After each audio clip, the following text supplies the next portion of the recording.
section of the Safari Rally last year, and also our national champion. His name is just Michana. But besides that, which other conversations are we having? First of all, the East African Legislative Assembly is sitting in Nairobi. Gishoke Washira is a reporter at that event. The Cabinet Secretary to the Treasury is meeting with the Budget and Appropriation Committee on the 2024 budgetary policy. So that's happening today. And the health workers, they've said that they are going to hold a demonstration today. They've issued that, and so we'll be taking a look at that story as they are looking at their welfare. So they are holding demonstrations. It's Wildlife Day, and this is happening two venues. The Nairobi National Park, Alvin Kaunda will be there that's here in Nairobi. And Karisa is going to be in Kwale, where already the World Wildlife Day celebrations have started. So that is what we are going to be taking a look at. And also, the Principal Secretary, Internal Security and National Coordination is going to preside over the launch and rollout of the reviewed Kenya Coordination Border Management Program. Kamche Menza is our reporter. This event is taking place at the Kenya School of Government. So that and much more is what we are going to be talking about. And also on the field, we've got Dan Mwendwa, and we know that Team Kenya is preparing for the African Games that start on Friday in Ghana. They're going to be hosted in 3 cities. Accra is the primary host city. There's also Kumasi and Cape Coast. And so Kenya is going to be sending a contingent of about 170 athletes to the games. So the preparations are on.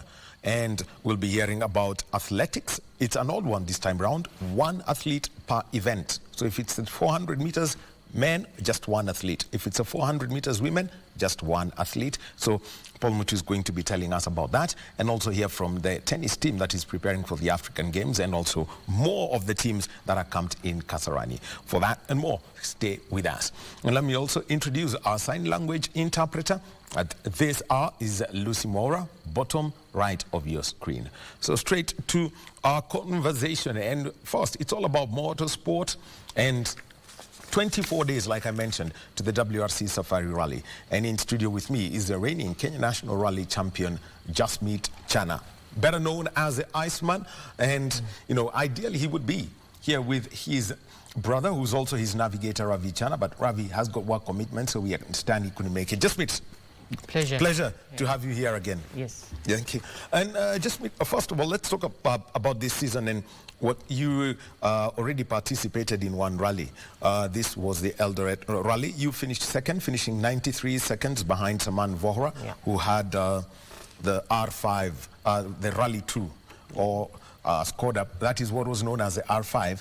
But just give us, an outlook of what the Eldoret event was like for you. First, I'd like to congratulate the team that, put up the rally. It had been an awesome rally, marshals all over in the forest, well-organized rally. Kudos to the organizers. The rally, the roads in Eldoret are super amazing. I wish one day WRC can take a part or a pitch out of there and maybe rally there. The roads are super, amazing, fast roads. Coming to fighting with the R5, we took major risks with our car to keep the times, close enough. We are actually taking double risks of what they are doing just to keep up with them. It's hard work with what we have right now. Hoping with God's grace, by Safari or after Safari, we should have an upgrade by then. And you say about, taking risks. You're with what is referred to as a B13 car. What would everyone else would call an R4, your Mitsubishi Evolution 10. What's the risks that, for example, you say that you did take to keep up with Saman? The risks we're taking is double cautions, triple cautions, where you're supposed to slow down. We were actually hitting them flat out. Taking in mind what happens, we'll see after. So basically, where you're supposed to be slow, we were actually fast. Where you're supposed to be max, we were actually flat out. So yeah, that's what made a bit of a difference in the timings. So basically, you're taking maximum risk where you're not supposed to be taking risks. And fortunately, the car took the risks with us, and we escaped without any problems. So now let's basically overall, and because this is what you do, you take a lot about the rally cars, and having had a feel of the car right now, after almost 2-3 months after the close of the KNRC season, yes. Preparing the car now, that's what you're focusing on. How much of a beating did you feel that the car took in Eldoret? Well, like I said, the roads in Eldoret are amazing, super fast. The rough is not very rough. There are ways of hitting, stones and potholes or, ruts. It's always bad luck if you hit something and you break a shock or a tire bust. It's always bad luck.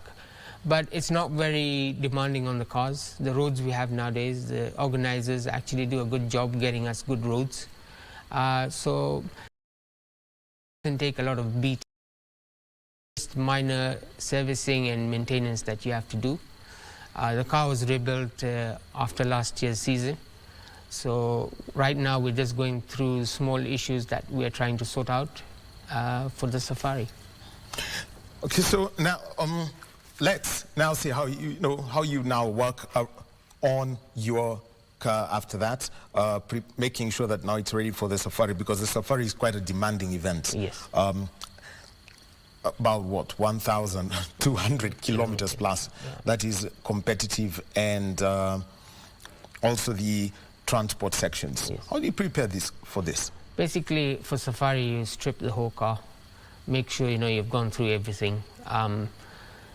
Mindset, we always do, like for the Safari, put brand new shafts, hubs, go through your clutch kit, make sure you put in your clutch kit. As you know, the dust and is very hard on the clutches. So you tend to put the accessories, turbocharger and all these things, you end up putting new ones just for the Safari to make sure you're 100%. And the rest is now on the driver, how he drives his car. Talking about this, because we've got some of the pictures from the Safari Rally from last year, and what we're seeing is mainly the priority one cars. Because what is it about the dust that does cause a lot of this heavy damage to parts, like you mentioned, the clutch and that? It's volcanic dust. It's so fine, it can go through anything. So when you're actually driving, the gearbox is sealed to a certain point, but the dust is so fine, it finds its way into all mechanical parts, especially the clutch. If it goes into the clutch, your friction changes, yes. And that's when you start having issues. You'll find either your clutch is wearing out faster than what it was supposed to, or is immediately worn out if you don't know what you're doing. That's where the problem is.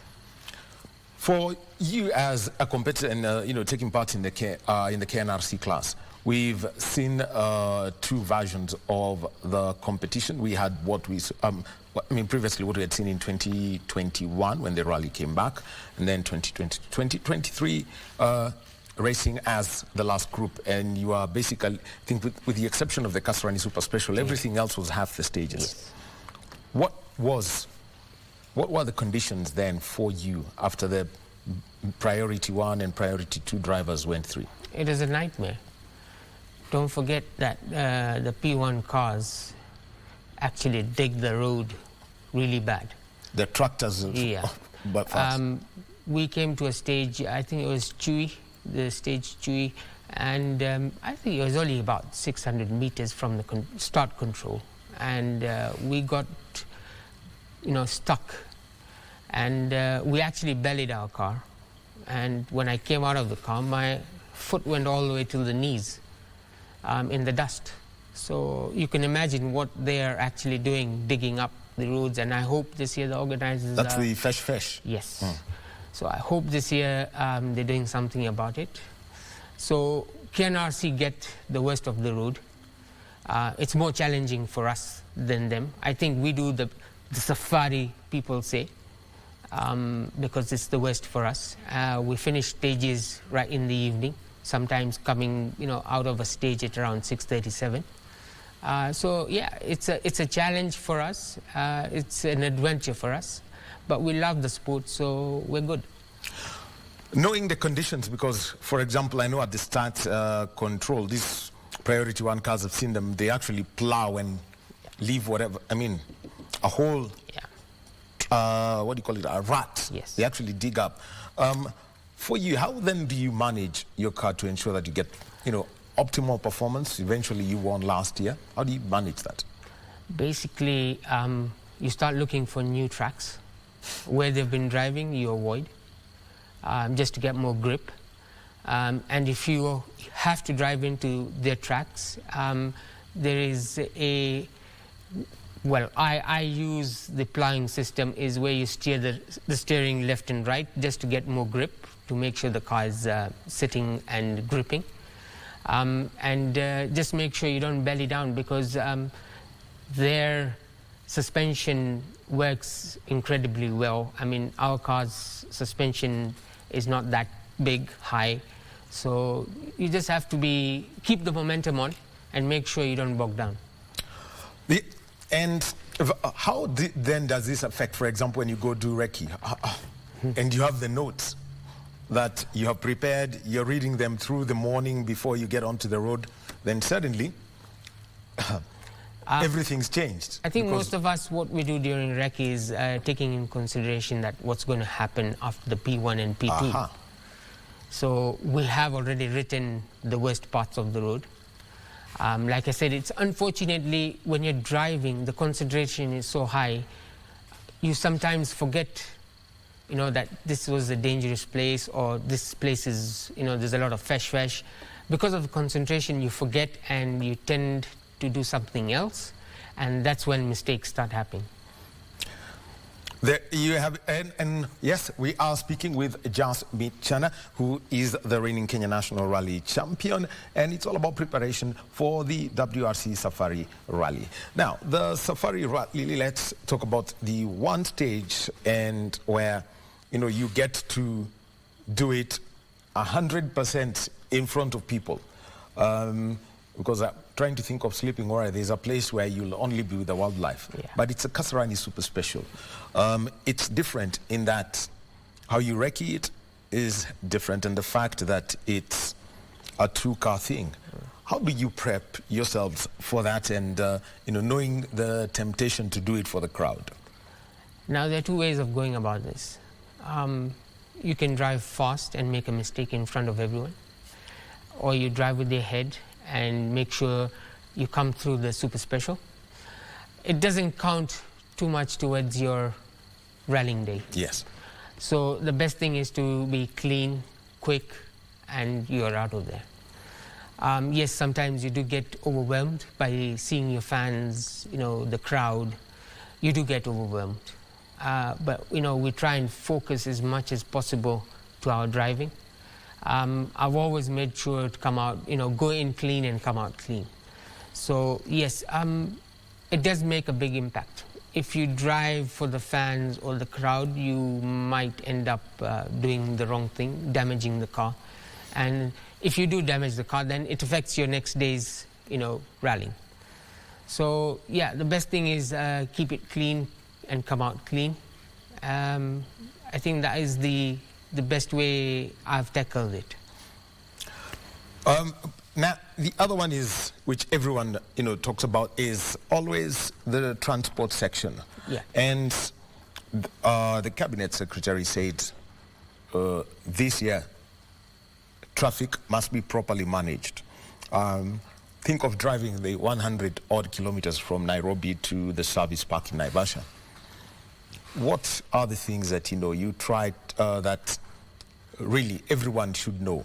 Because that's after Kasarani to Naivasha, that's everyone will be looking at you. What's the message to the people out there? And this is for the safety of road users, the safety of competitors. Firstly, I would like to tell all fans, spectators, don't drink and drive. I mean, come and watch us.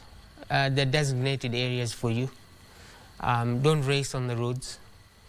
If you want to race, get into some sport. I mean, there's so many facilities, for racing. We have the TT Club, we have, the Kiambu Ring. You can do it there, but not on the public roads. Yes, I think the first ever WRC, when it came back, the roads were fully closed for us from Kasarani all the way to Naivasha. That was awesome. It was actually only rally cars on the road all the way to Naivasha. I know it might be a big issue right now to do that again. I mean, you can't shut people's businesses and workings. But all I can say is please be safe on the road. Don't drink and drive, and take care of yourself. Well, getting down to Naivasha, there are 3 stages on the Friday, and Saturday is always considered, a very long day. You could just take us through this, the stages, because I know you've done this before. Loldia and Geothermal, and the possibility that this 2 stages now, some of these stages could be done in reverse. Yeah. I know the rally guides 2 came out last week, but let's just give us a feel of these 2 and what they offer, they bring out. Loldia is a brain teaser. It looks easy during recce, but when you're actually in the car, it's quite brain teasing. It's got a mix of everything. You concentrate and you think, you've done recce 100%, and during the rally, the corners you're calling out might have changed because of the speed you're using. Yeah, I think all stages in the safari need respect because there are roads that demand a lot. Geothermal is a very quick, wide road with a lot of ups and downs. You need constant power, momentum up those roads. The condition, the terrain, it's quite hard on the cars because, again, it's volcanic stones and dust. So it's quite hard on the cars as well. Actually, I wanted to come to that about geothermal because of its, the pure nature of it and the fact that it's got some paving on the sides. Yes. Where they do that and some of the rocks there. How do you navigate that? Because I've seen some of the P1 drivers really suffer because of probably just going a little bit too out on the edge or a little bit too inside on the racing line. Because the advantage of being local drivers in the KNRC, what we actually do in geothermal is we stick to the road. Yes, you'll be a bit slower, but you'll come out of that stage without punches, or, you knock a small stone, you break a tire end, you break something, that's the end of your rally. So what we do is with geothermal is you stick onto the road and make sure you don't cut. And even if you do cut, it's not a max cut. So just be clean. The basic thing is, going in clean, making sure you don't cut. And I'm sure a lot of people do that, and you come out clean. And actually, when he says do not cut, is that when you're going around a corner, is basically just see if there is a gap. For example, like this, cut is where you go over. Well, yeah. So that is the language that a lot, you'll be hearing and on that. Now, this is the stage which gives everyone the heebie-jeebies. Kedong, it's quite a long stage, 30 kilometers plus, yeah. and can have some fish. I know there's been some little bit of adjustments to reduce the amount of fish. How do you handle this, which is the longest stage of the Friday loop? Well, for the last 3 years, we've been going through the stage right at the evening times. I think we're starting around 5 o'clock, the KNRC drivers. And I've really enjoyed that stage. People fear it, but I think if you go head on onto it, it's a nice stage. And yes, when you come to the part of the fesh, basically it's all about momentum again.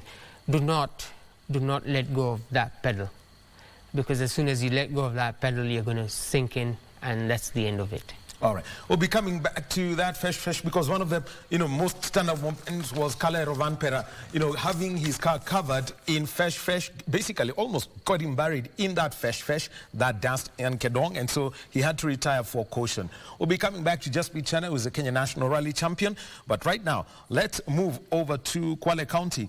Today is the World Wildlife Day. The celebrations are taking place there, and our reporter is June Karisa. Over to you, June. Good morning, Wahome. We are live from Kwale County, where today the World Wildlife Day main celebrations are taking place here. We are outside the governor's office, the Kwale County headquarters, where we are waiting the arrival of Cabinet Secretary for Tourism and Wildlife, Alfred Mutua, to just be here accompanied by other officials from the Kenya Wildlife Service. Then we will do a procession from here to where the main headquarters for the KWS are, and then we will commence the activities of the day. Now, we are awaiting the arrival of the governor and the cabinet secretary before that procession that is on your screen takes off. Now, today is an annual day that takes United Nations. This year's theme is Innovation for Wildlife Conservation. Mainly looking at the digital strides that have been made in terms of conservation. This day was set apart to celebrate plants and animals, as well as the human population in terms of conservation and what they are doing to protect the indigenous species. So these are strides that are being made here. We are celebrating Shimba Hills today, the Shimba Hills National Reserves. What are the strides that they're making? What are some of the inputs that they are making in terms of conservation? We will be told at the event, and of course their clarion call to Kenyans, even as we continue celebrating this annual day. So this year we are focusing on digital conservation strides that are being put by conservationists in terms of wildlife and plants. So it's a clarion call even to you who's at home to ensure that one way or another you conserve the environment, to ensure that the plants and the animals are not indigenous or there is no over-exploitation. So we are waiting the arrival of the governor and the cabinet secretary Alfred Mutua, the governor Fatma Achani, and then we'll start the procession in a minute or so.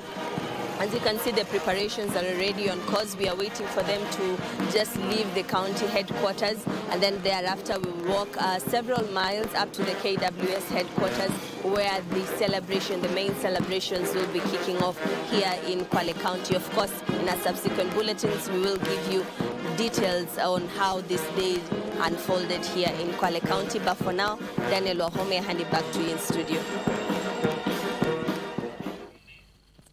Thank you very much, June Karisa, who is in Kwale County as the nation celebrates the World Wildlife Conservation Day. So remember, it's innovation for wildlife conservation. That is what we are focusing on today. The Kenya Wildlife Service band there and the Kenya Wildlife Service officers are ready to do a march through Kwale and head to the park. And remember, the focus down in Kwale County is the Shimba Hills National Reserve. It is known as the paradise of the sable antelope. It's got a huge elephant population too, and also a lot of birds. And remember that there are several campsites that everyone can enjoy. And here in Nairobi, at the Nairobi National Park, Alvin Kaunda will also be there as the World Wildlife Day is celebrated. So let's get back to our conversation, and this is about motorsport. We're with Jaspreet Chana, who is the Kenya National Rally champion, and the conversation he's been speaking about, the stages at the WRC Safari Rally. We've mentioned what happens on a Friday, Kedong. He says he loves it, but that is where Kale Rovanpera in 2021 went, dug in and had his car all covered in the fesh. He literally buried in it, but he says, keep keep the pedal to the metal and you'll get out of it. So the Kale-Rovanpera situation was quite, I mean, it's one everyone remembers Kedong and the Kedong test for most of those drivers from outside. How do you avoid, getting into, you simply say pedal to the metal, yes, but how do you navigate through such that you are, at one point you're not buried in the fesh and you're blind for probably a second or two? I think mostly the mistakes come up is when you hit the fesh and you get covered in your own fesh and you can't see ahead, and it's automatically your foot the accelerator. Mistakes start happening. So the best way to attack it is make sure you go in slow, keep the momentum on, right gear, drive out of it, simply, not in a hilarious way, you're not going in too fast as well. So I think the best thing is we've always attacked it in a way you're not too fast and not too slow, and don't get buried in your own dust. The other risk that comes in, and would like to bring in, is where you've got river crossings or where you've got water crossings. Yeah. And to make sure that at times your car doesn't suck in the water. I think we had a case where I think either Hamza or McRae, one of the Rally 3 drivers, the car sucked in water and so had to be cleaned. Yeah. How do you manage those? Well, okay, with the the airbox is quite high up, so it's not that bad of a situation. But you do sometimes, if the river is flowing higher than expected, then yes, it does give an issue. But the best thing is to do is to go in again slow and exit fast. So we've always had that, maintaining, your coming in is slow, don't splash, or don't, if you come in too fast, you're actually going to dig into the water. So that's not good for the car. So you come in slowly, and exiting is where you put the power on. So, you can come out of it. It was unfortunately for the two drivers, they had that issue. Could have been, some kind of mechanical problem with their airboxes, because those cars have a vent where you can open and close the vents. So I don't know details about it, but it was very unfortunate. Well, incidentally, we talk about that and we see that happen. The other one is how you do manage the fuel, because people talk about guzzlers, fuel guzzlers, and maybe probably people in high office, but your cars are real guzzlers. In rallying, we don't care, how much our cars actually chewing petrol. But it's better than a V8. If you want to put it in that way. On transport, my car could give me, for a rally car, an Evo 10, transport stage, it gives me about 7 to 8 kilometers a litre. It drops down all the way to about 2.5 to 2 kilometers. That's because, you're braking, accelerating, braking. It's only natural for the engine to chew more fuel. We can't complain. We're in the sport, and it's part of the game. So ideally, how much fuel would you have in a tank? I'm trying to think of a loop that is including transport. For example, the Friday loop that has been set out for this year's Safari Rally is about 176 kilometers with one refuel after Loldi and Geothermal. Yeah. How much fuel does your car take? Okay, most top drivers never go with the full tank. You've always calculated your fuel. You know your car, what it chews. So you don't want to go into a stage heavy. It makes the car more heavier. So you calculate your fuel. We always have, we have a 80-liter tank in our car. So we know if we put in 80 liters, we can actually do about 190, 196 kilometers. But we still do take refuels, because we don't go full tank, just for safety plus, the weight issue. So yeah, a 80-liter tank should give you about 196 kilometers. The other one is the quality of fuel that you use. We know there is racing fuel that costs an arm, a leg, a kidney, a lung. Yeah. And there is what has been used by most competitors in Kenya, which is avgas. Yeah. Just tell us about this product. Well, racing fuel is purely for the new P1s and R2 rally cars. The the Ford Fiestas and the Skodas. And the Skodas. It's more purified. It's the octane is much higher than avgas. It's more expensive. Whereas on avgas, it's a normal aeroplane fuel. We can afford it. For us, P1 right now is not an affordable fuel. And it's not, you can't buy it locally, you have to import it. Whereas avgas, you can go to Wilson Airport and buy. We prefer avgas because availability, price cost, and it makes more sense during the Kenya rather than importing fuel. So there it is, and we'll be coming to that, especially issues to do with safety. And just so that people understand, not done at where you're doing service. It's done separate and in a controlled area. Yeah. Just give us that scenario. Well, in the olden days, we were allowed to fuel in the same area as the service. It has been changed due to safety. No fuel is allowed next to your service area because sometimes you're working on your car, you could be grinding something or welding something. The arcs, the sparks could ignite fuel. So now we have designated areas for fueling where your fuel is kept.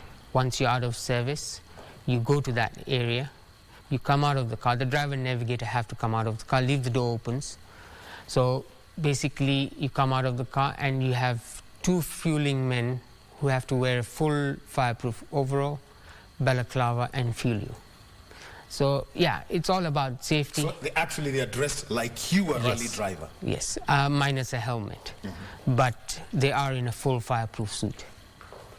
Well, so there you have it, and so safety is very important. That's why you'll find it all there. And we need to also have a conversation also as a spectator, because it's very critical. You may want to help them, especially with these new cars that are there. You may want to help somebody, but there are regulations around how this is done. Well, Iceman, let's talk about the Saturday, which is usually the longest day, about 230 kilometers, for just a single loop. Soisambu Elementaita. I think this is where we've got one stretch that's straight for almost 2 kilometers. Yeah. There's 2 stages which you do. I think every this. Yeah. I think that's where the winner is going to be counted.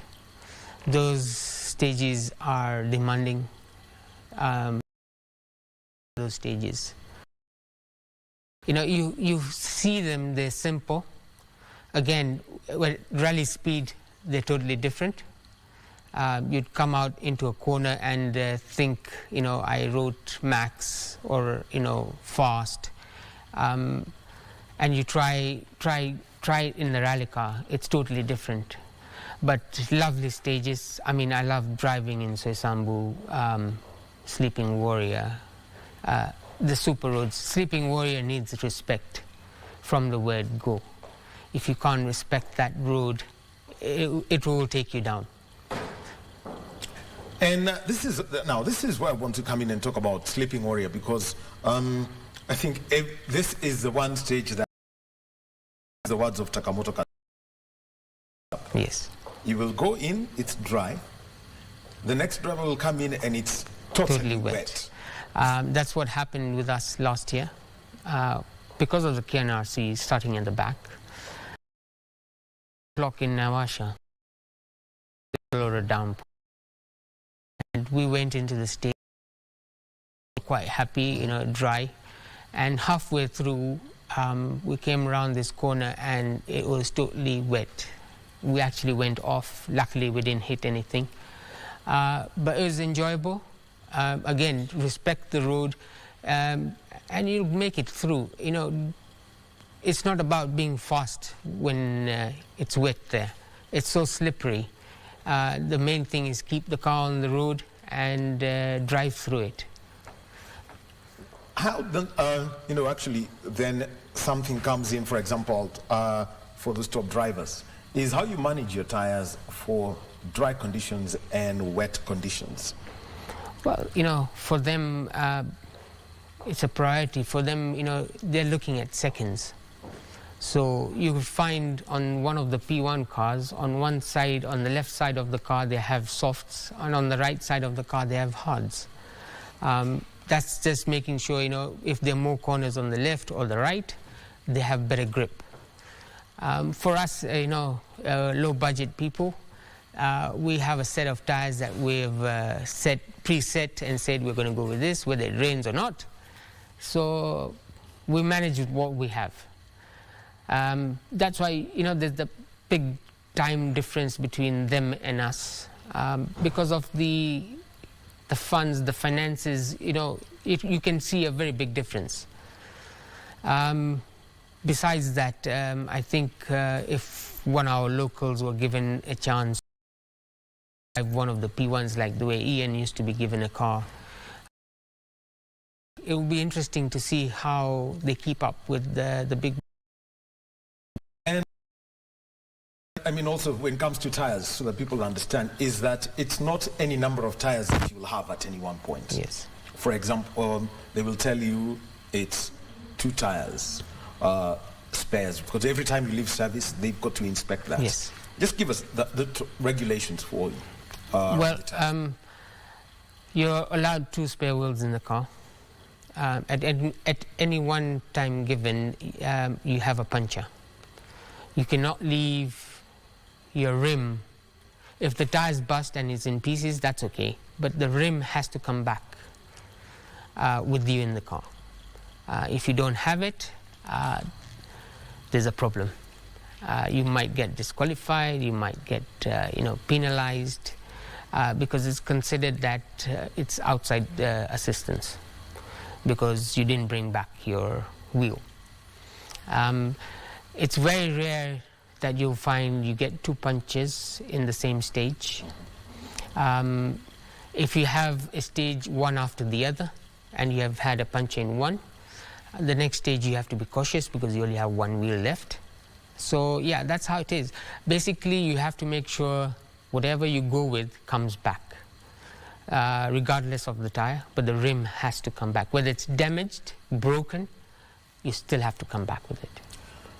There is what you call in rallying language, say, that's the one for the weekend. Yes. Because you've got to manage your you've got to manage, I mean, how you handle the tires. What happens, for example, if you've got 2 loops a day? Let's think of a Sunday morning. You've got to do the morning and you've got to do the afternoon. What happens with the afternoon loop? Well, I'm sure wherever you got the punches, you remember, or... Actually, no, in terms of the regulations, they allow you another 2 tires. Yes. Basically, if you're in the top and fighting for the top position, it shouldn't bother you. It wouldn't bother you. You take that risk, you know, of still being flat out and, you know, keeping time. If you're going for the finish, then it's about you being clean and not making the same mistake you did in the morning. And sometimes, in the last loop of the rally on Sunday, some people, just to, you know, lose weight, you remove 1 wheel and go with 1 wheel, taking that risk. So, you know, it's all about the driver, how he feels after the first loop in the morning on Sunday. And he will actually strategize on how to do it the second time. Very good. So that's how you understand and you see how they do manage their tires. A very critical, I mean, part of it. And the rim must always go back. Remember that. So if you see a tire just fly out, don't collect. Because even if he's towed out of the stage, you must go back with the rim. So they can carry the door, Yes. but not the rim. Never the rim. Yeah. Well, we know those of you who've collected doors. I think Takamoto Katsuta lost his boot last year. Someone collected it. Same with Sebastian Ogier. Someone collected it. Sunday, they call it a short day. And just looking at the itinerary, this is where it comes tough for you to manage your car. You have got, just looking at what they've planned, is technical zone in and out is 21 minutes. It's, how would I call it in? 6 minutes to get in, 15 for the service, and you're out. Yeah. How do you manage? Idea. Look, they would be telling you 5 minutes. Yeah. Well, again, it all drops down to preparation. Make sure Saturday, the last service of the evening, you've prepped the car well for the next day. Sunday morning is just to go through what you did Saturday evening, to make sure if you'd forgotten something small, to finish it by Sunday morning in the service. Yes, they don't give you a lot of time Sunday morning. So the best bet is Saturday evening you need to prepare for Sunday morning. Make sure the car is fully rebuilt or, fully put back together to tackle the stages for Sunday morning. So Sunday morning is just a quick going through the car, make sure whatever you did on Saturday has been put right, and you go. So in between the stages, that 15-minute service that you have, what can you do? Because for most drivers it's about, how would I describe it? Making sure that the car can actually run. Yeah. Well, in 15 minutes, there's not a lot you can do. Mechanically, if you have a problem, if you have a turbo failure, you can't do much. You can try and change a rear diff if your men are at par, they know what they're doing. It's possible. Again, if it comes to the gearbox, not possible. Dry shafts, you can do small little things in 15 minutes. But if it's a major problem, then I think it's the end of your day. The other one that that you've mentioned, because it's about speed, is how quick you change your punctures. Just take us through what you and Ravi, go through the paces. Formula One, we know that they've got a whole army of people who are ready to do that. But also, for you, the two of you, just take us through a puncture scenario. Well, thank God, in my rallying career, I think I've only had a couple of punches. We've really treated our tires well, driven on them well. But when we do have a puncture, it all depends on the stage kilometers you're doing, the fatigue you've gone through. And then when you have a puncture, your morale drops further down. And you drive and navigate. We usually take about 2.5 to 3 minutes to change a puncture. That's not very fast as well, not very slow. I mean, it's quite okay. 3 minutes is not a bad tire change. By the time we're finishing and belting back up, if it's 3 minutes, you should have seen the next car behind you. So obviously, whenever we're belting up, we're always looking behind if the car is caught up with us or not.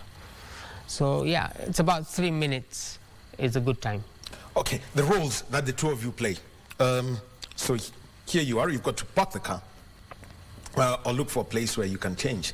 The roles that each one plays, so that at least we have the scenario. Who goes to the boot, who now picks the jack first and starts getting the car up? Obviously, I'm wearing the gloves, so I go for the tire that is punctured. He comes out with the jack. I have the nut gun. I start opening it. As he's jacking, I remove the wheel. He brings the new wheel out. I put it on. I tighten the wheel, and I go with the wheel that is damaged, put it in the boot because it's still hot, as he's putting the jack down. Because you've got the gloves. Yes. So basically, he's handling the jack and making sure the car doesn't tilt or tip off the jack.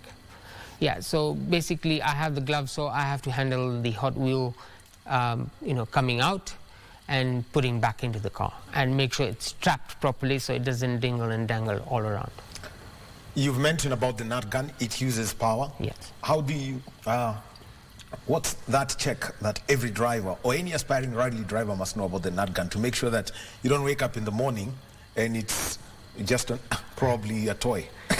Well, okay, as a driver navigator, before you sit into your car or the last service, or like I said, Saturday evening, our role is to make sure the things in the car are working, the batteries are charged, making sure the nut guns are working, the wheel spanners. We always have a manual wheel spanner as well, just in case the nut gun fails. So we make sure all those things are working and are in order. And yeah, that's how it is. And I know no driver would like to use that manual wheel spanner, because that's what, 4 minutes gone? I think about 4.5 to 5 minutes. No one wants to use it nowadays. But it comes to circumstance where the wheel is so hot and the wheel nuts are expanding and locked, and the machine can't open them. So you have to go back to the manual system, which is the wheel spanner. Wow. Fitness is required for you to be a rally driver. How do you go through this? One rivals, Karan Patel, says after he spent some time in Europe, now he's become a gym freak. What about for you?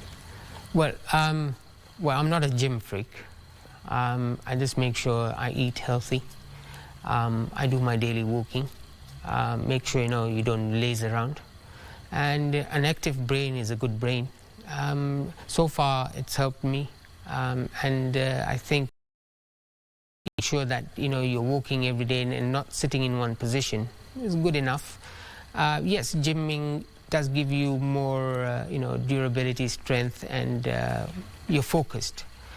But I'm sure everyone would agree with me. As long as you're sitting in that seat and you keep calm and focused, you'll achieve your achievements. Safety is a very big focus, and I would like to make reference to the 2021 Safari. We've done the ARC scrutineering is almost. You get there, and suddenly you find that the regulations about kits, about your safety, the fire suit, your balaclava, your helmets, seat belts. Suddenly, it's a totally different rule book. What are the lessons that for local drivers that have come through from that? It's all about safety. It's your own safety. I think the rule came out 2 to 3 days just before the RC. It is not spread well enough and quick enough for the competitors. I think for that rally we were allowed to drive with our old suits and balaclavas because of the time frame. But I think when FI removes such regulations, it should be in good time where competitors can actually go and purchase these items and be ready for the rally and not get engineering event.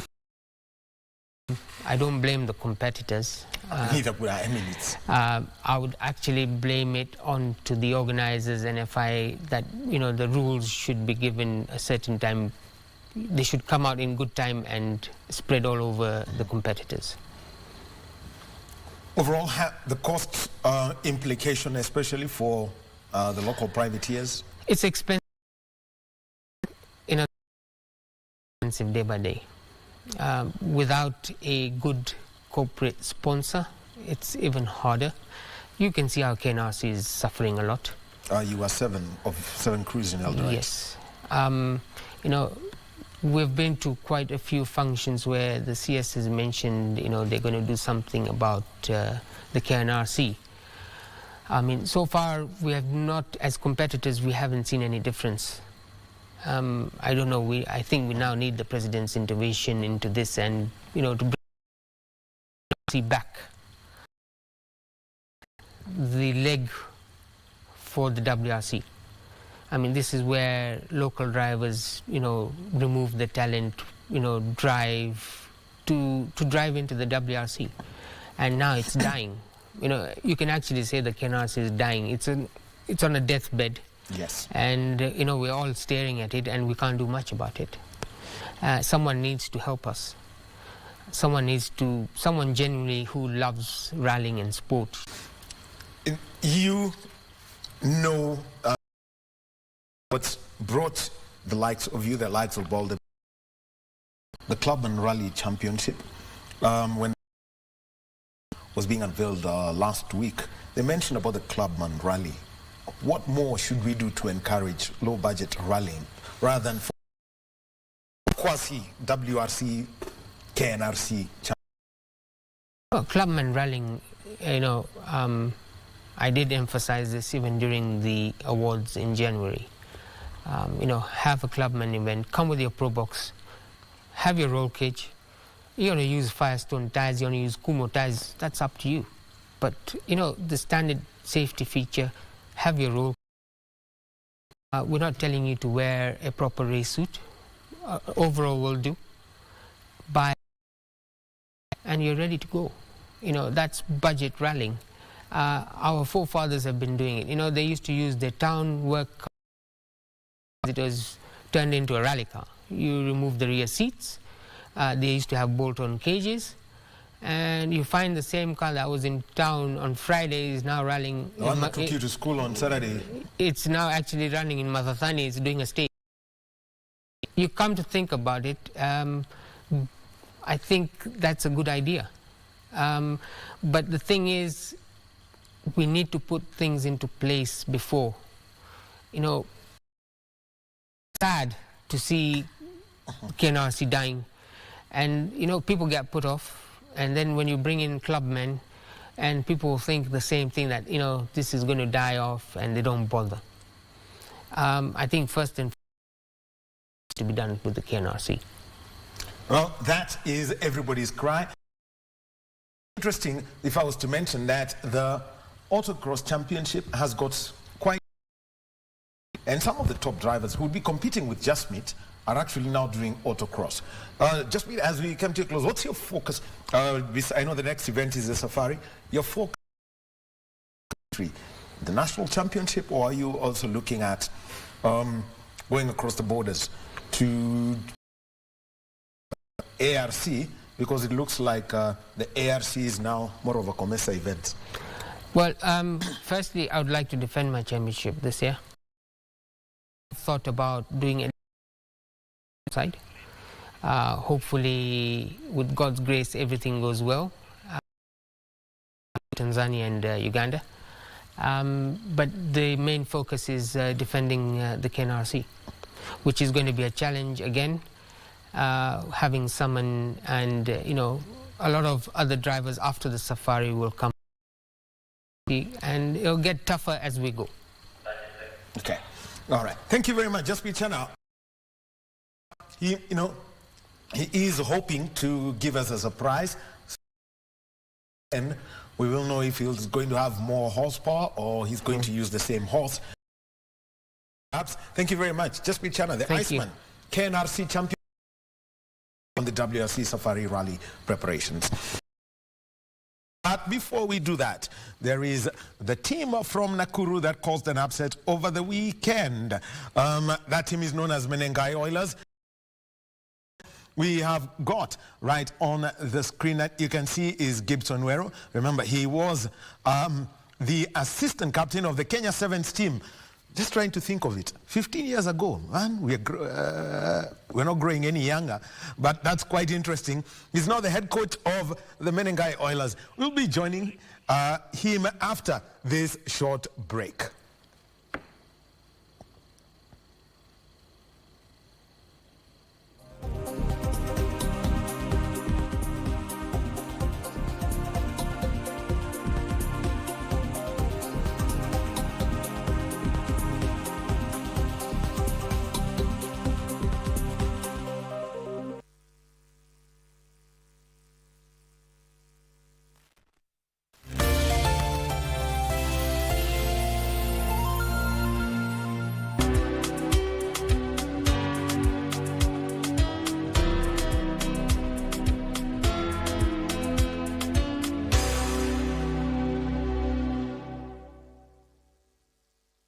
Ili kupata msubiri Mungu kama skiza tune yako, bonyeza *812 *501#. Kijana kanipigia simu, amejawa na huzuni, amefadhaika yuhoi. Nikamuuliza kunani? Japo nimetia jitihada za mtu wa kujenga nyumba kwa mate, nikaongeza kumcha Mungu, sifanikiwi. Naishi kama lofa mlala hoi, kabwela wa madongo. Kupata msubiri Mungu kama skiza tune, bonyeza *812 *501#. *812 *501#. Then your IQ is not functioning. Sitagi sina na sitagi. Open your eyes. Buchu. Kizungu yake ni ya kuongea kwa mdomo. Hana haifiki kwa mfuko yake. Na silisikiage kwambia atakupeleka Dubai. Labda nipeleke hapa Isili. You look very smart. Hapana, hii imesonewa hapo Katonzweni, hapo tu sokoni. Hii ni yako. Umenipatia tu. Hiyo ufanya nayo ile kitu wewe unataka. It has rumbling you.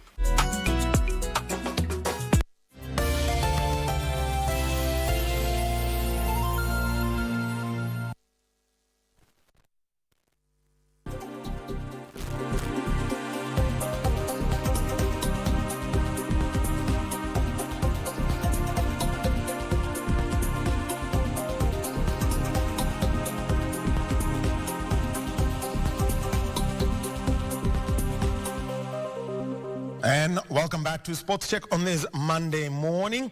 It is the 4th day of March 2024. It is a day when we are celebrating the World Wildlife Day. And Junaid Karisa is in Kwale County, where the Cabinet Secretary for Tourism, Dr. Alfred Mutua, and the Kwale Governor, Fatma Chani, will be gracing the event. Also at the Nairobi National Park, Alvin Kaunde is our reporter.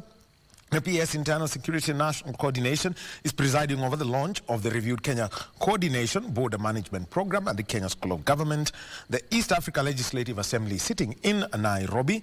And also think of the health workers demo and what's the impact on that on service delivery across the country.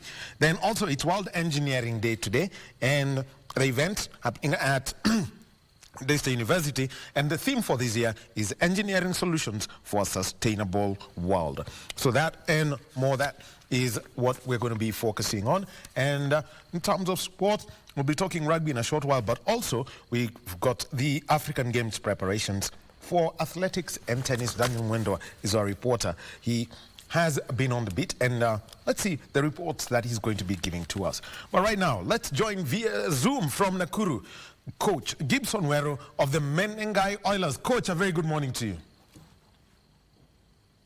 Wahome, thank you for having us in this forum. All right, you are welcome. Actually, this forum belongs to the people of Kenya. KBC ni station ya wananchi, kwa hivyo na ujue pia ni nusu ya kuonana. So, welcome. And all right, you know, for the story of Menengai Oilers, founded just over 8 years ago in Nakuru. Just give us a background of the second club in Nakuru after Nakuru RFC, who you played for and was a real force to reckon with 10 years back. Thank you very much again, Wahome. For those who don't know me, my name is Gibson Wero. I'm the head coach of Menengai Oilers Rugby Club. Our club was established in 2016, and I've been very lucky to be the pioneer coach. So I've seen the club through the inception to date. I think it's been a story of success and growing leaps and bounds. And so it's been a journey that had very great success in terms of our performances and producing players for the national team. So the first year of inception, definitely we played in the national league, a championship league, and we qualified to play the nationwide. The year that followed in 2017, and then the same year we qualified to Kenya Cup in 2018. So from there on, we played consistently in the Kenya Cup.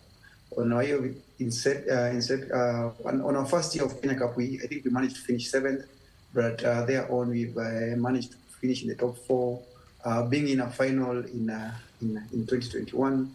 And again, I think our goal has been to win the Kenya Cup. So it's been a work in progress, a work that has brought the best out of us. At the same time, it's been a journey that has been difficult in so many ways, but I'm grateful that we are progressing well. And as we planning to, as this season progresses, we just planning to see if we can be able to be in another final and see how well we can compete in that.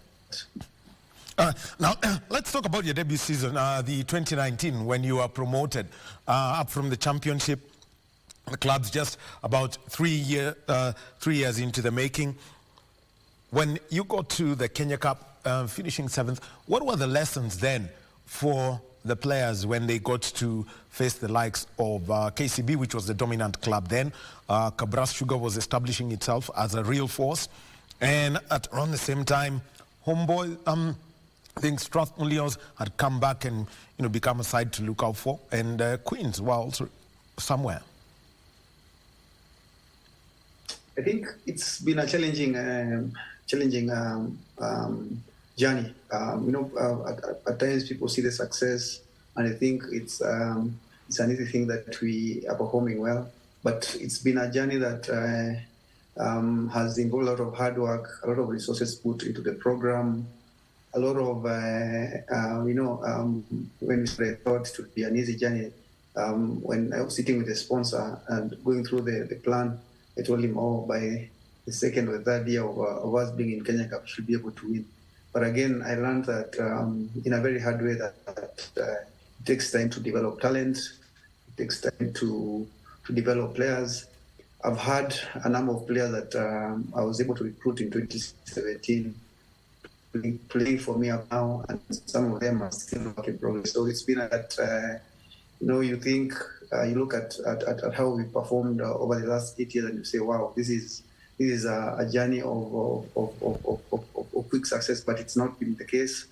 There's a lot of work that goes into developing players, and there's a lot of resources that have to be put in. And again, the nature of our league, or it's not a professional setup, so we end up losing players that are almost getting to the peak of their performances, and it's been the case for us, where we've most of our players have gone abroad. The players that just felt that they were picking their form at the right moment. But again, getting into Kenya Cup in that first year of 2019 was very challenging. I think this game we played against KCB, and we performed well, and it gave us a lot of confidence going into the other matches. But it has been the case so far. I think it's a journey that we say it's a journey that has been of success and lessons. And we as a coach, I try to pick the lessons as much as possible and use them as a springboard for the next level of preparation and making sure that the team is ready to continue performing at a high level. Well, one of the highest point that has come through for the Oilers was when you played in the Kenya Cup final against Kabras Sugar 2 years ago, and you really give them a shock, taking the lead when you are going early in the first half. Everyone said something of a shock is coming, an upset could be on the way, but then Kabras, coming in the second half quite strongly, winning that final eventually. But getting to that point, what were the lessons for your squad and even for you as a coach? I think the biggest one for me when I reflect on that final is that at times you need a bit of experience to calm the team when the momentum shifts, because rugby is a game of momentum. It's very hard for you to dominate a game for 80 minutes. And I felt that we dominated that game in the first half, and then we lost the third quarter. So I think the third quarter is the one that we really struggled. And for us, from that, we've just been trying to make sure that the players tactically aware of how to handle such situations. And at times it becomes difficult. Someone who's not been in that situation is very, it's very hard for him to know what to do. So what we try to do is to try to bring to recruit a bit of experience to help the guys who are still growing and still developing, so that they're able to adapt when those situations arise again. But again, it's been a journey. I think we've picked the lessons and we are still growing. The year that followed again was a year that was very disappointing. I think last season was not a very good year for us. Going to our final, then being bundled out in a semis by KCB was tough. And the fact that we lost to them in a league match at home in the manner that we lost was something that we had to look at and see where we can develop.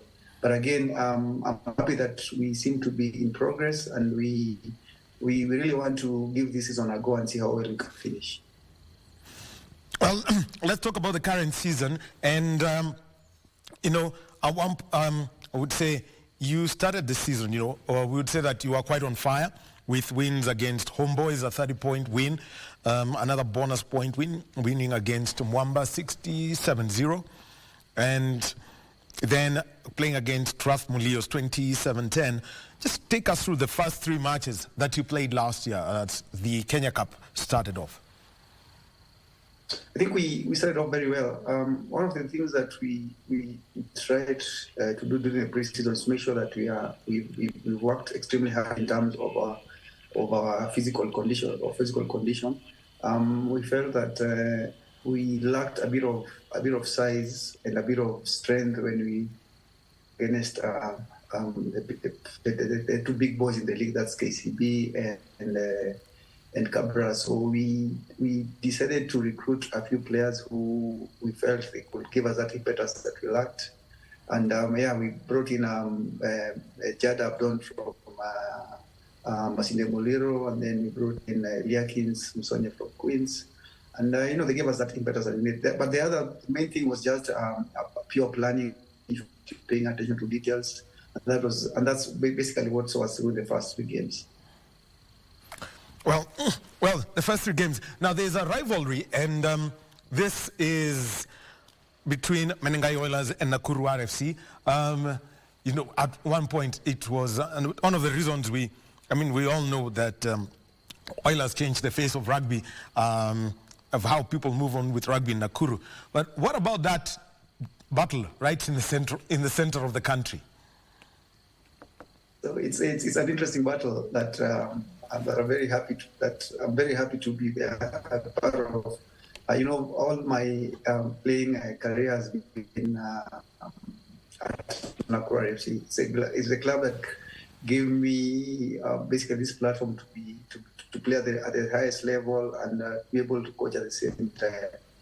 And it has done for most of our technical bench. So it's always a fierce rivalry, which brings the best out of us. And to have a derby that has that weight that basically brings the Nakuru to a standstill is something that I'm always excited about. On the rugby aspect, it's always a difficult match because there's a lot of emotions that are involved. A lot of, I think if Nakuru could play all their matches the way they play against Oilers, I think they could be at the top of the league. It's a match that we prepared, when we started the season and they looked at the fixture and they told myself, wow, this is a big match because we were playing away. Before then, there's no team which had won away, so it was something that we wanted to achieve when we play them in Nakuru on the 13th. So we planned and we executed very well, and it was one of the turning points. I told my players this will be a huge test in our journey this season. If we're able to win in Nakuru away, then I believe that now you guys are growing in terms of how to handle difficult moments in a match, and they proved that. All right, Coach. Gibson Wero. He's the coach of the Menengai Oilers. Coach, let me just request you that you just hold on for a minute so that we can do some live link that we have got, because we've got the African Games that are taking place. So in the meantime, Coach, what you can do, basically, let's take a look at the two blips that you have had this season. One against Kenya Harlequin, you lost against them, and then there is the sister club. This is another interesting one. Menengai Oilers and Kabras Sugar. They have got some kind of relationship that is close to each other. So we'll talk about that, and also the weekend's game where you got that win against KCB. So, but at the moment, preparing for the African Games, because Athletics Kenya will be sending a team to Accra. There is also the World Cross Country Championships in Belgrade, and also we have got the World Relays. Dan Wendwa is at Riyadh House, and he speaks with AK Vice President Paul Mutui.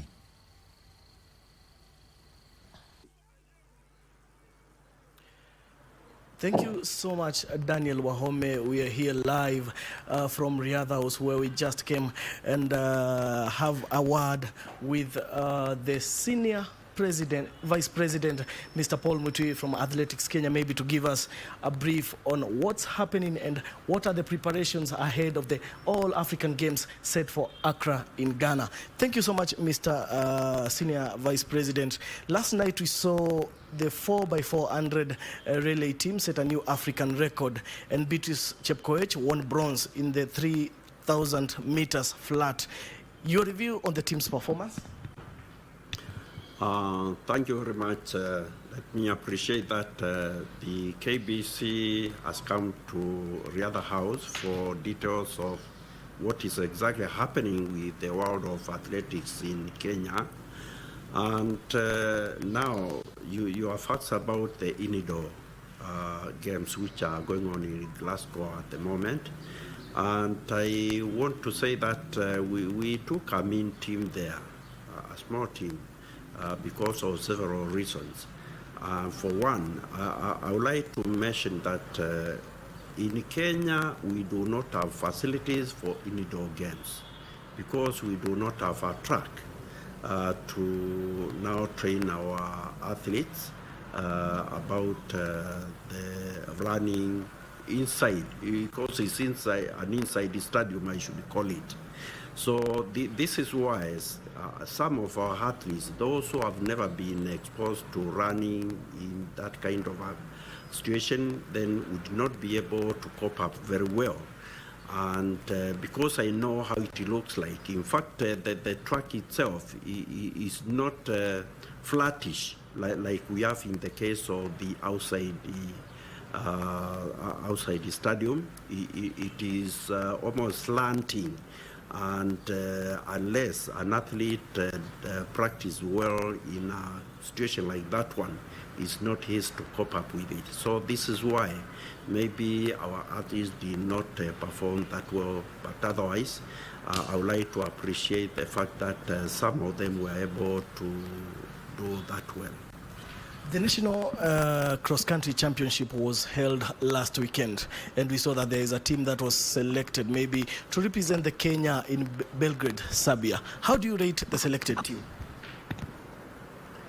No, what we are trying to do is now to perfect our performance, to cope up with what the Kenyans saw when we went for the Africa Cross-Country Championship, which was held the last weekend in Tunis, Tunisia, where actually Kenya managed to get almost every gold that was in place during that championship. Now that we are going to the World Cross-Country Championships in Belgrade, our team is very strong, and in fact, like that, those who attended our trial at Ruiru Prisons Training College ground, you can ascertain that the team we have is quite good. This is what I can tell the Kenyans, and we are making plans so that now we start our training for this team very early as possible next weekend. I mean the coming weekend on Sunday, We are proposing that the athletes could come together, and on Monday we start the training because this event is going to take place on 30th, and we need to have about 2 good weeks for training so that the athletes could be able to cope up. What has Athletics Kenya maybe found about the course that will be used in Serbia maybe to help with the training plans?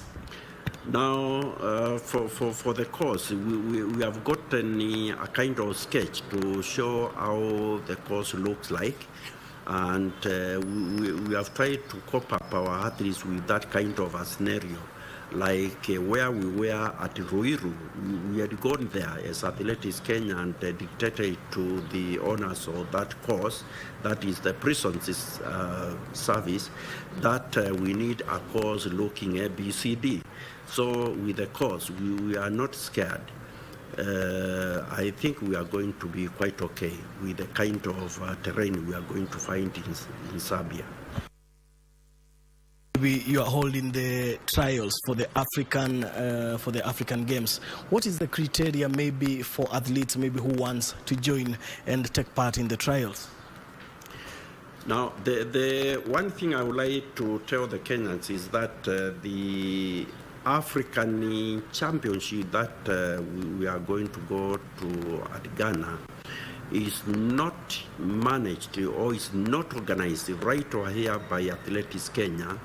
It is organized by a body called Kenya National Sports Council, and they are the ones who have a lot of details of what are the requirements, like when we talk about the numbers of the particular athletes which are supposed to go to Ghana. Now, when I talk about athletes, I say it is not only athletes that will be going to compete in Accra.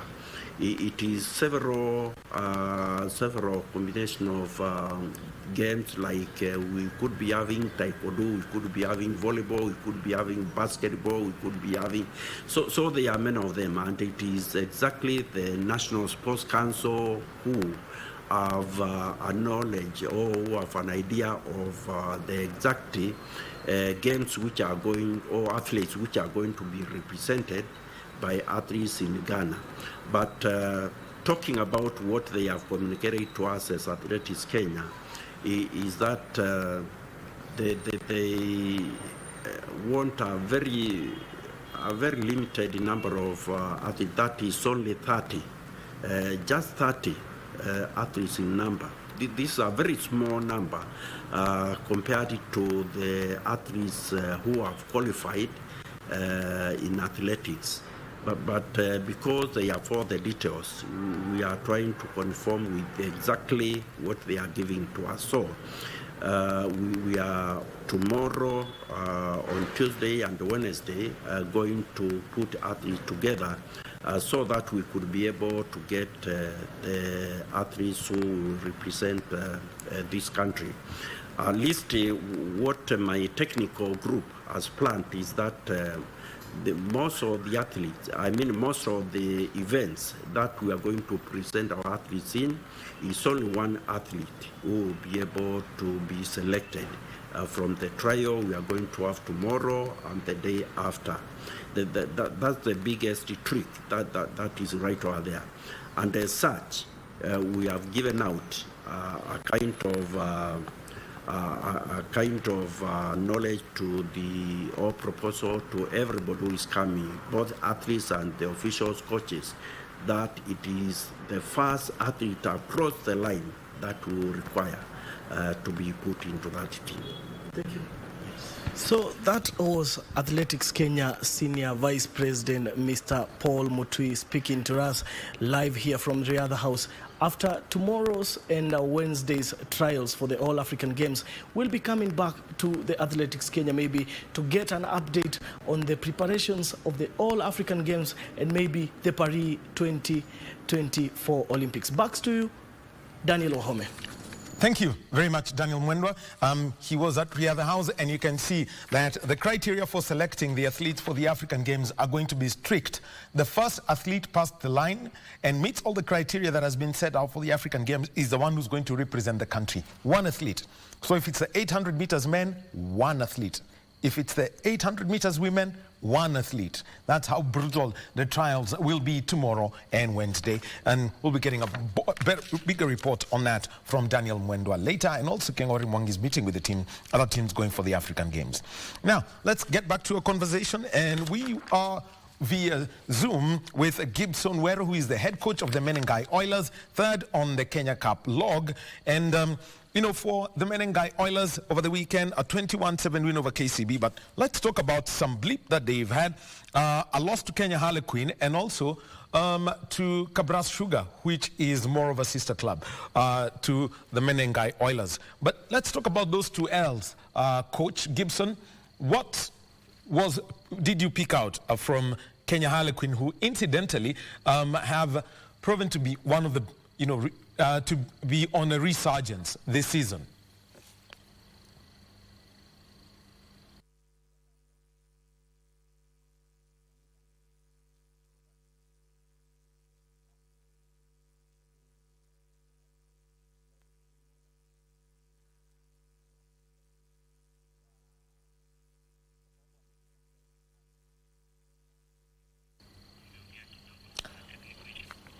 All right, we seem to be having a technical hit. I think we'll be just taking a look at our sound.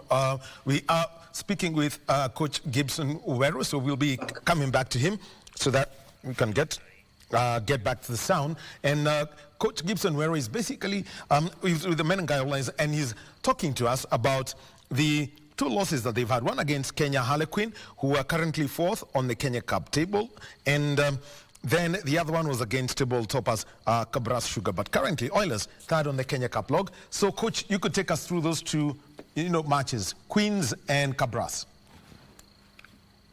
I think for Queens it was a tough loss. I must commend them for they played extremely well.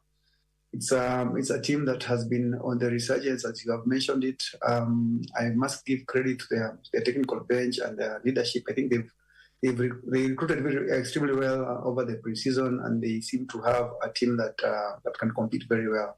So yeah, I think that one was a tough one. I think we played extremely well in the first half, but could not again be able to manage our second half. And when they turned again, the momentum were not able to adjust and be able to contain it. But again, for me as a coach and for us as Oilers, is most importantly that we pick the lessons quickly and be able to learn and adjust. From that game, I think there were so many technical things out. And for me, I'm glad at the season. So we have a bit of time to work on them, and we're still working on them.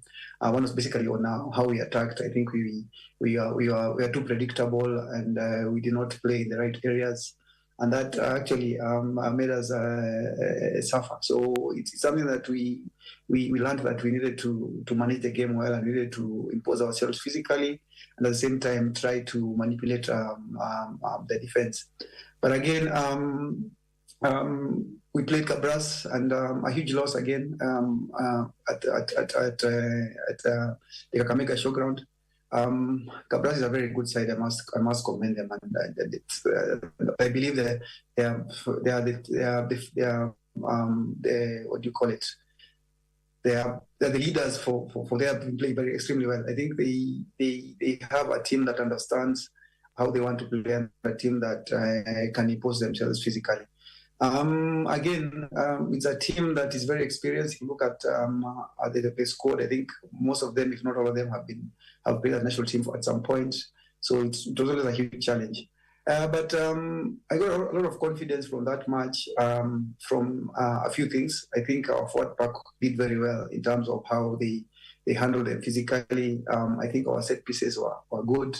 But the areas that actually let us down was just how we managed the game. And I know if you look at the score, you would say, wow, these guys were blown off the park. 47-3 was a huge score. But if you look at the manner in which we conceded those tries, it gave me a bit of confidence knowing that we could work on some areas and try to to work on our stuff. Basically, that's what we did, going into this game against KB, trying to learn to manage the game well and to enforce ourselves physically, and we got the result. Real business end of the season. Your third place, it is, we would say, looks, we'd call it almost, surely we'd call it, it's just one match away from safety. You're going to be playing against Catholic monks, who are one of the two bottom sides. But looking at managing the playoffs, because that's where the mental strength would lie, what lessons have you learned over the past two seasons where you've been in the knockout phase of the Kenya Cup? One that I've learned, and one thing that you just need to be present. A playoff or a knockout match is won by taking the chances that you have. So you need to create opportunities, and you have to be able to see them. The other big one just be, if you look at how the law is, I don't think much would change in terms of the changing.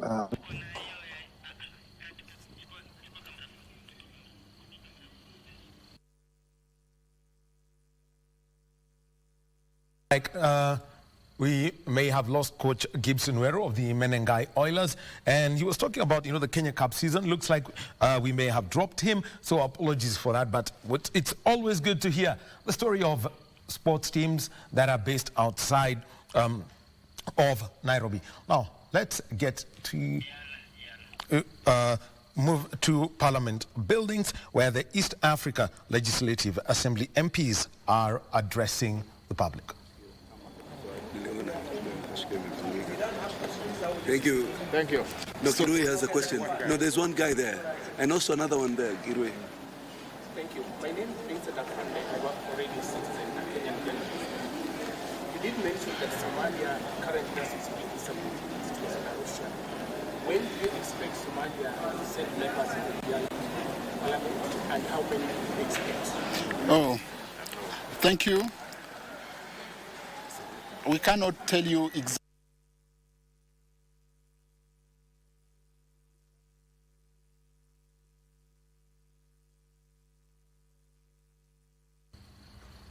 Looks like we've got a slight technical problem. We're receiving the signal from Parliament buildings where the East Africa Legislative Assembly members of Parliament are there. But let's go back to Coach Gibson Wero. Apologies, Coach, about that slight technical hitch where we lost you.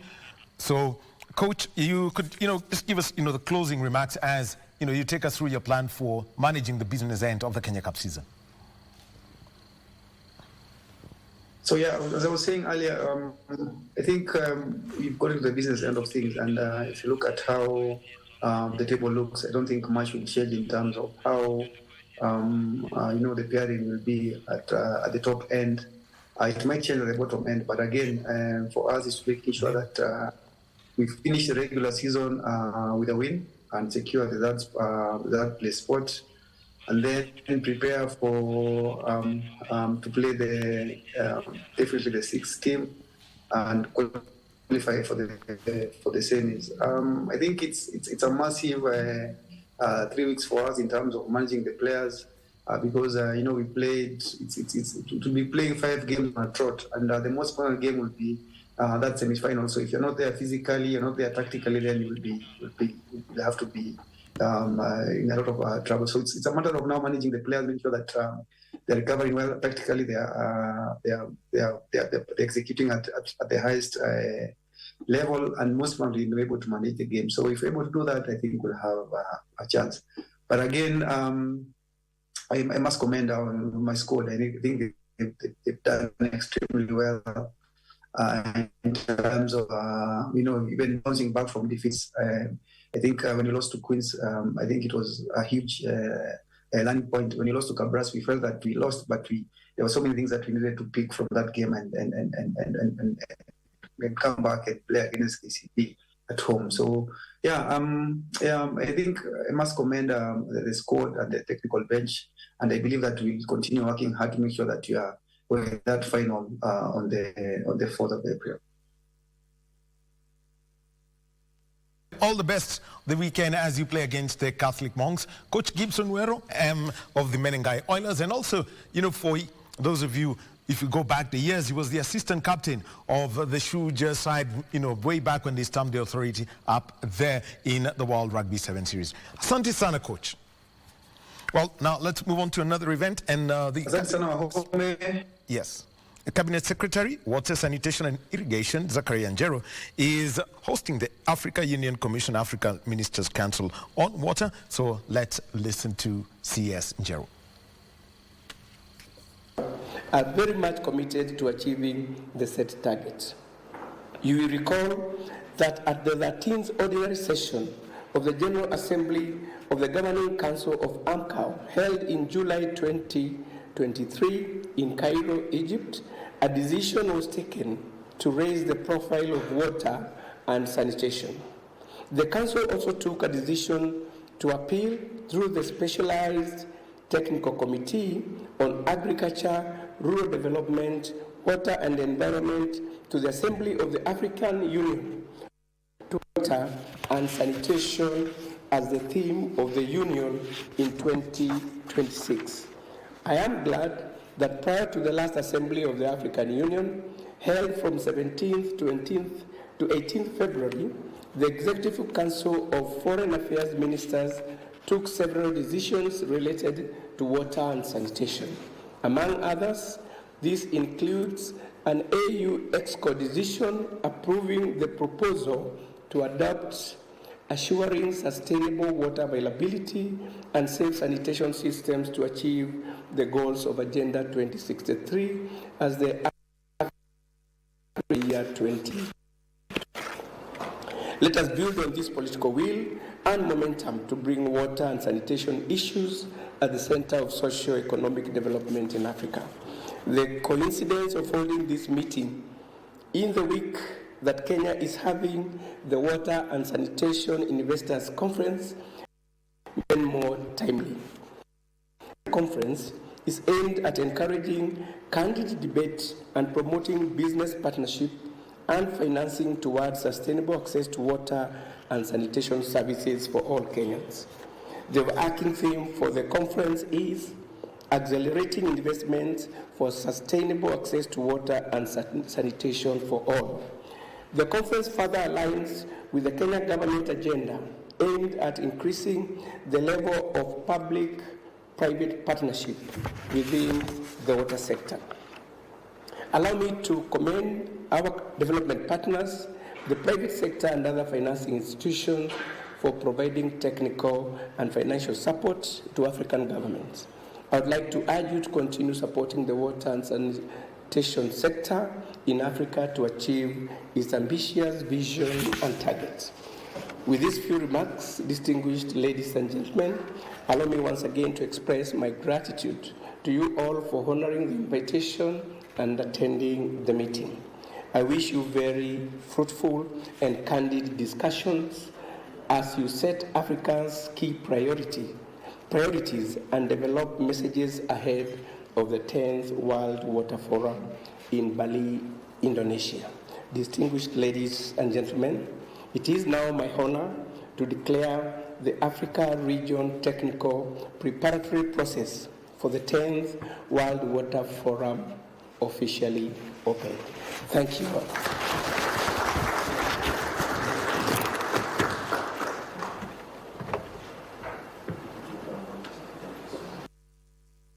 That is the Cabinet Secretary for Water, Sanitation and Irrigation, the Honorable Zakaria Njero, and he was speaking in Nairobi, and this is when officially opening the meeting for the Africa Union Commission of Africa's Council of Ministers on Water. And the Council of Ministers on Water, their main role is to promote cooperation, security, social, economic development, and poverty eradication among member states through the effective management of the continent's water resources and provision of water supplies. So we'll be getting a full brief on that council meeting in our later bulletins. Now, time for us to, give you a taste of what's to come over the Easter weekend, the WRC Safari Rally. How did it go down last year? Let's pick up on that as we come down to this. Our sign language interpreter has been Lensa Odingo. My name is Daniel Wahome. Let's get a feel of Rally 2023.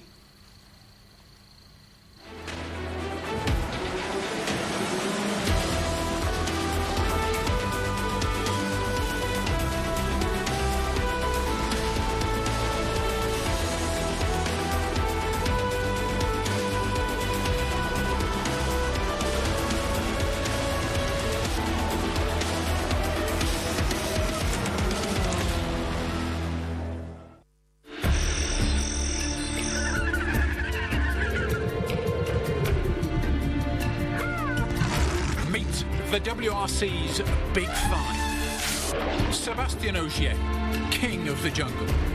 A disciplined, strong, self-believer who will do whatever is necessary to reach the top. Carlo Rovanperä, notoriously elusive with a fierce spirit. A determined, powerful, dangerous predator with a reputation for taking down his prey. Balanced and intelligent. His commitment to the task does not waver until the job is done. Oit Tanak, strong, resilient, tough and independent. He will bravely fight off all rivals. Thierry Neuville, calm and stubborn, with a strong ability to fight back and achieve his goals by any means. Number one on the Safari Rally Kenya.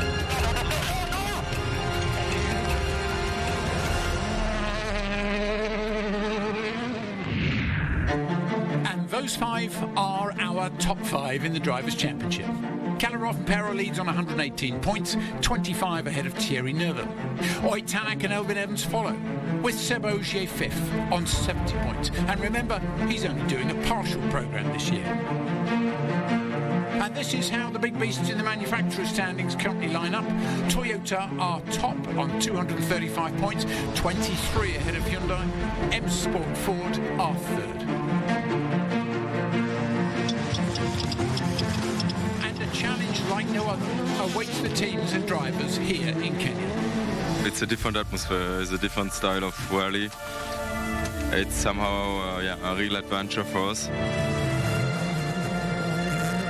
Sportive challenge is huge, as the road are as rough as we expect here in places, and yeah, definitely the main target is stay out of trouble. Of course, now with these modern cars, they're exceptionally strong, so of course there's areas where you have to give your best, you have to drive quickly, but then of course there's a lot of areas where you really have to try and drive with your head, try and make the best judgment as to how fast you can tackle certain obstacles, and that's part of the challenge, is the balance between going quickly and looking after your car. I mean, some stages not too bad, quite okay, but especially Saturday. It's a safari. It's like a Dakar spec with huge steps and stones and rocks. So in places, it's not like Earth. Katsuta has already experienced the bite of safari.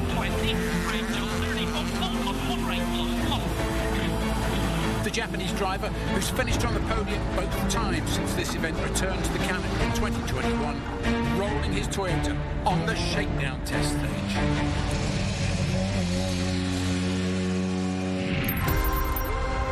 So, Safari Rally Kenya, the event that puts the U in USP, marks the midway point in the season. A season which sees rallying on ice, snow, tarmac, rough and smooth gravel. But there's nothing quite like this challenge. A test for the driver, the co-driver, and a test for the whole team. And we'll be catching up with the top man at M Sport Ford, Rich Milliner, to find out more about the art of team management. It's a pretty busy job. It's definitely a 24/7 kind of job. You can't ever turn your phone off. And to prepare for this special event of endurance, the M Sport drivers went to meet a Kenyan sporting legend, the world record holder and double Olympic champion over the marathon distance, Eliud Kipchoge. We share values. We share values like trust. We share values like working hard. We share values like self-belief. totaling nearly 356 kilometres, the crews will need to be in top shape for this rally. And the service stops at Naivasha on the outskirts of Nairobi could be busier than normal.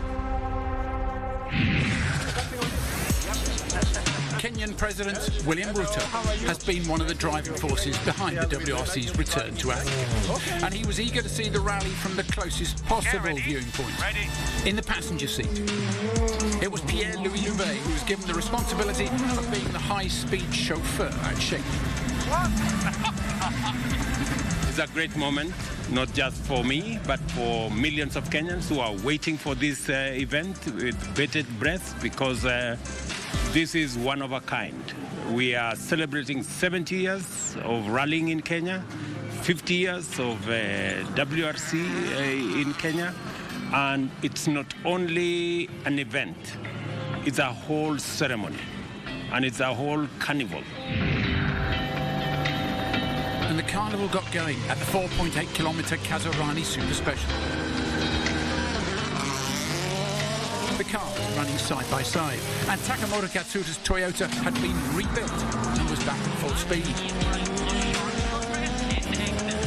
But not at quite the same speed as the Ford of Wojtanic, as he said, the fastest time here.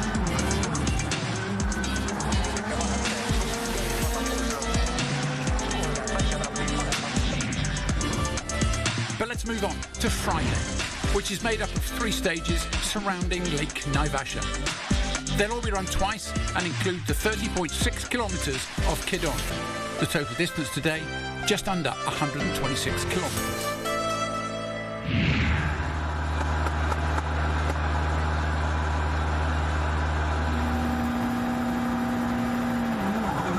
Did Kalorofenpera have his clever head on?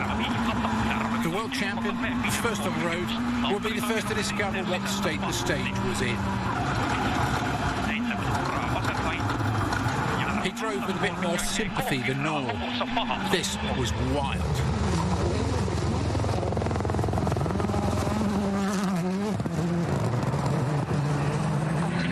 Second overall in this year's championship, Thierry Neuville, fresh from a great win in Sardinia.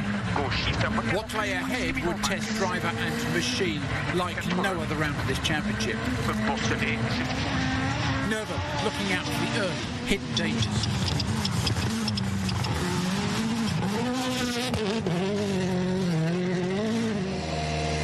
Yeah, very difficult, very difficult.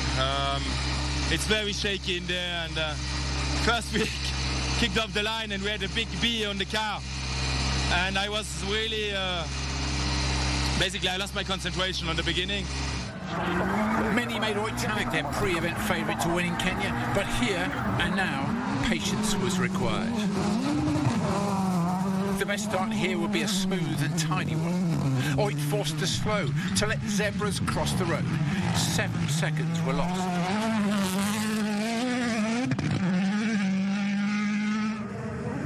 Stage 1 was about learning the lay of the land. About getting the head into the right place and reacquainting yourself with Kenya's unique rhythm. Elvin Evans left a huge rock to his left at this corner. Lombia, Friday's first stage, was cleaning up a little, getting quicker as the rally progressed. Seb Ogier the next to try and settle in quickly and get the feeling of the stage.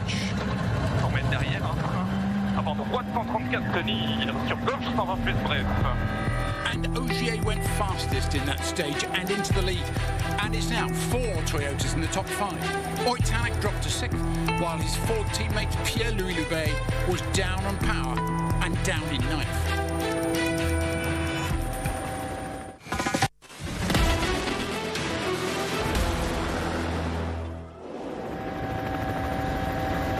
Sebastian Ogier is the early leader on the first full day of the Safari Rally Kenya.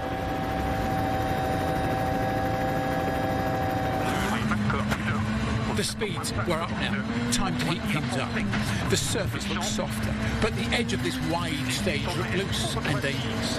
But Thierry Neuville dropped time. He had a puncture on his front right wheel.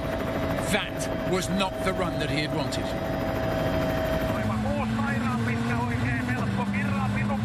Suddenly, Esa-Pekka Lappi was in a rush.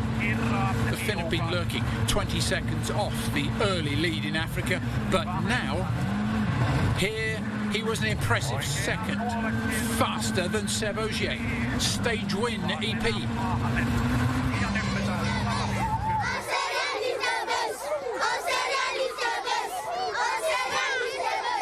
Every day is a school day, a morning away from class. A bit of extra homework for Thierry, changing a tyre, knowing he had only this one spare now. He'd have to be a little more careful from here on in. Stage 4, and Kalle Rottenperä took his Toyota up to the rev limiter. And outran the TV helicopter. Lots of great stuff from first on the road. A stage win for the champion. Risk and reward, the two poles of the safari. Oitanak picked his way through Kidon.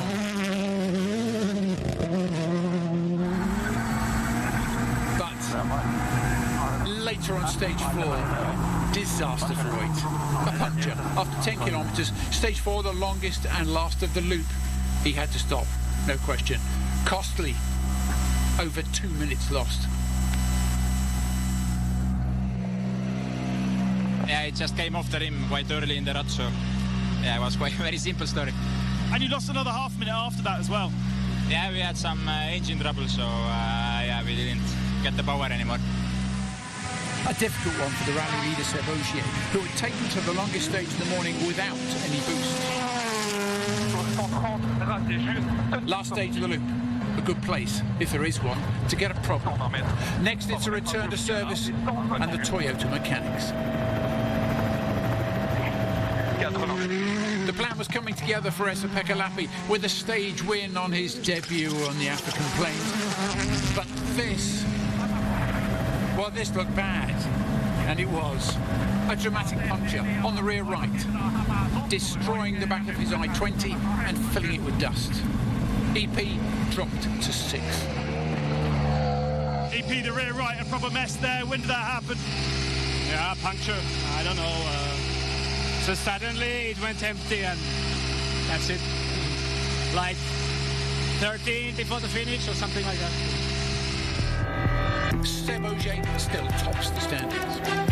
But second place Kalle Rottenperä had reduced his lead to 2.5 seconds.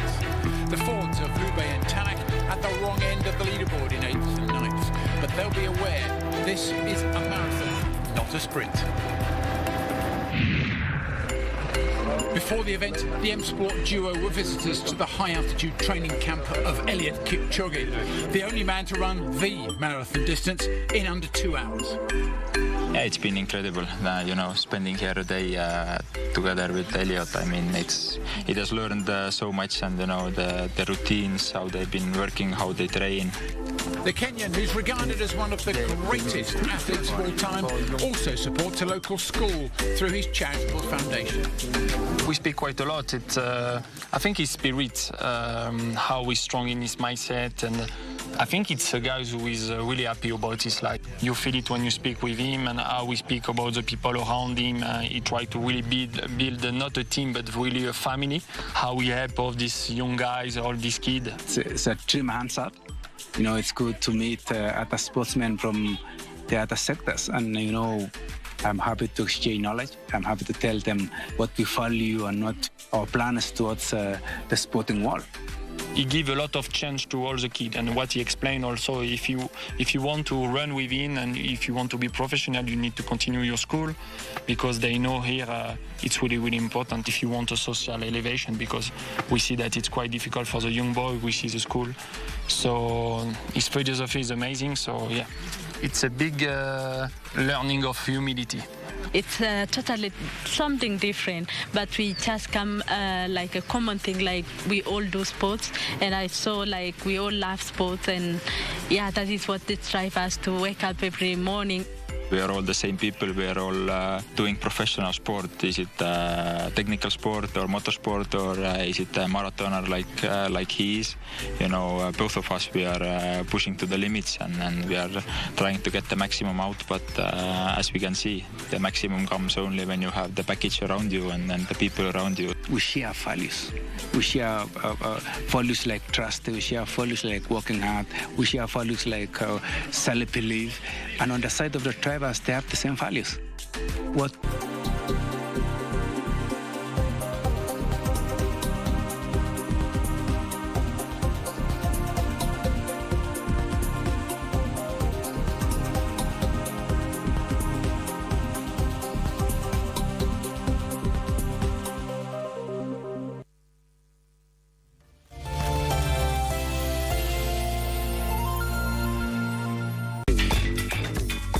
We live in the 21st century, and yet in many African families, having a relationship with a person who's not from your tribe or even your country can lead to serious family beef. Gertrude from Kenya and Adenkunle from Nigeria show us that love doesn't